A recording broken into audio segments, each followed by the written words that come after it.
Prej 2 ditësh në plazhin më të madh të brigjeve të Adriatikut Velipoj ka nisur një aksion i gjerë për lirimin e hapësirave publike. Ndryshimet e bëra këtë vit me vendim të Këshillit të Ministrave, duke i dhënë më shumë kompetenca bashkive, kanë bërë që sezonet të nisë më vonesë për shkak të ngërçeve që krijuan përplasjet politike në fushatën zgjedhore. Por asnjë tolerim nuk do të ketë ndaj atyre që të cënojnë këto hapësira. Ky është paralajmërimi që autoritetet dhanë nga terreni.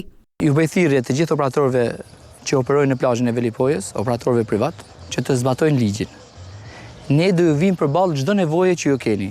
Por ama nuk do të tolerojmë asnjë shkelje të plazheve publike, të hapësirave të përcaktuara si publike.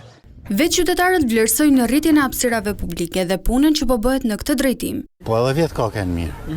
Edhe par vjet, po si vjet diçka edhe më mirë. Për atë që ka mundësi që nuk ka buxhet, mundet më ardhë edhe këto më vos, me thënë, ai që ka lek, shkan edhe atje. Ka përmirësime se kanë vënë këtë rrëfimet, edhe mua më pëlqen faktike rana. Edhe kështu as vend përshir hiç, po ulem direkt në anë. Më shumë për shembull për të gjonat publike që ka lanë për hajde se për ne ndoshta mund na më dal më pagu, por një që është pensionist është jashtëzakonisht mirë për erdha. Task Forca mes Policisë Bashkiake, Inspektoratit të Mbrojtjes së Territorit dhe Ndërmarrjes së Shërbimeve Publike po kalon në sit 14 kilometrat e vijës bregdetare të Velipojës, nga Grukderdhja e Bunës e deri në Rjoll. Velipoja është qendra kryesore turistike e Bashkisë Shkodër, ku gjatë fundjavave numri i pushuesve arrin në më shumë se 100.000.